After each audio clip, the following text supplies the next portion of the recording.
By now we shouldn't be surprised by the mix of metal and electronic music or in the way these and other elements merge to create modern metal. And in reality, it's not really a surprise, more of a disappointment as it may sound predictable in many ways.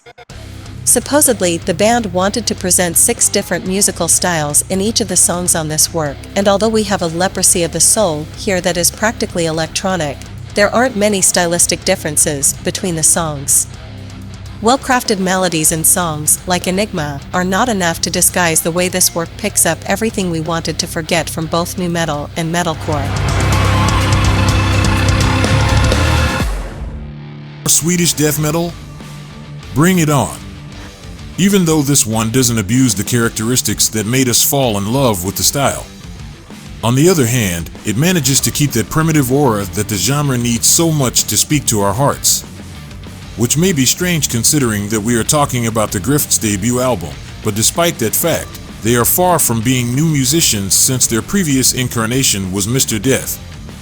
So we can say that it's a new life for an old name, although it seems to us that the Grift paid better tribute to the primordial feeling of Swedish death metal than Mr. Death. Anyway, the raw death metal they have leaves a good impression for all fans of the style. Third album from Statues, a Swedish power trio that perfectly sums up the answer. What would we have if we put together alternative rock with a certain punk attitude? Of course the question is not complicated, not least because we have many examples of bands that do this mixture successfully, but there is something about these songs, their melodic urgency contrasting with a certain dirtiness in the production that makes one think of both the more commercial 90s and that which was in the garage in the late 80s, ready to explode in the underground.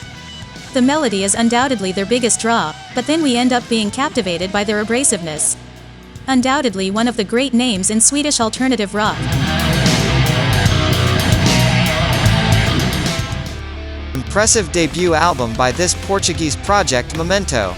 The names involved are well known in the scene, having been, or being, in bands like Dove, Cape Torment, Cycles, In Solitude, Endymion, HOST, Fantasy Opus, Horsewool among many others. We have a modern approach to heavy metal with touches of doom, recalling the best moments of bands like Candlemass, without ever having a direct reference to their sound. But the decisive element in distinguishing Memento's sound from all the others is the fact that we have 2 great voices, Jarrett Dries and Lionel Silva, that give a superior dimension and bring a breath of fresh air to the band's sound.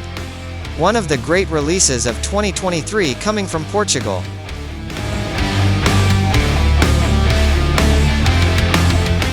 Debut work by Russian Thanatomass that completely justifies the concept they chose to embrace. With a totally chaotic sound, where it sounds like they are playing between valleys, with an epic echo, their black death metal is quite cavernous and harkens back to the early Hellhammer days. And the problem we found was both in form and content. If the production sounds too jaw-dropping for our tastes, and we believe there will be those who like this sort of thing, so we also make a point of recommending it, the composition is too ambitious for what it is at heart, primitive, in-your-face kick-ass metal. With tracks ranging from 8 to 10 minutes long, with a few exceptions, its one-dimensionality tends to tire more quickly than desirable. For the brave who thrive on this sort of thing, you will find your natural habitat here. WOM Absurde returns with their very personalized proposal of post-metal, in what is already their 4th album. And although the band assumes itself as being post-metal, in many moments it seems to fall into that classic feeling we associate with doom metal, something that songs like Catatonic suggest so well.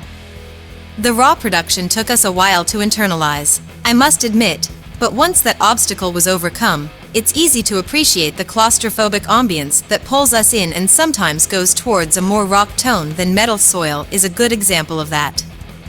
We feel that the band is on its evolutionary path, and what we are most curious to see is where it will end up.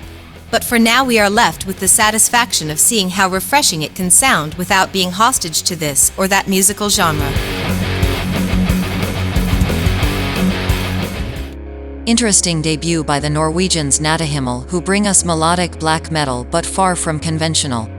This is an album that will appeal more to fans of Enslaved and Borknagar, or in a different way, Primordial, than exactly Cradle of Filth and Dimmu Borgir. Not because it has a progressive appeal, but because it gets the same kind of contemplative feeling from the music. And with each passage it will involve us a little more.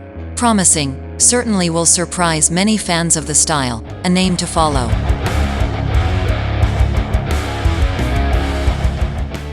Has it been 7 years already? It seems incredible how time flies and how we only realize it when bands like Rotten Sound release a new album and realize that it's been a long time since we had another collection of shredding songs, as only Finnish grinders know how to deliver.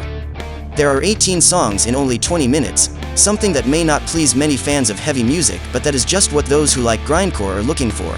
A succession of hard knocks that seems endless and that when it ends makes you want to go back to it again.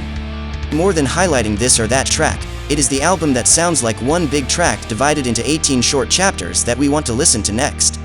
The grindcore addiction of 2023 so far.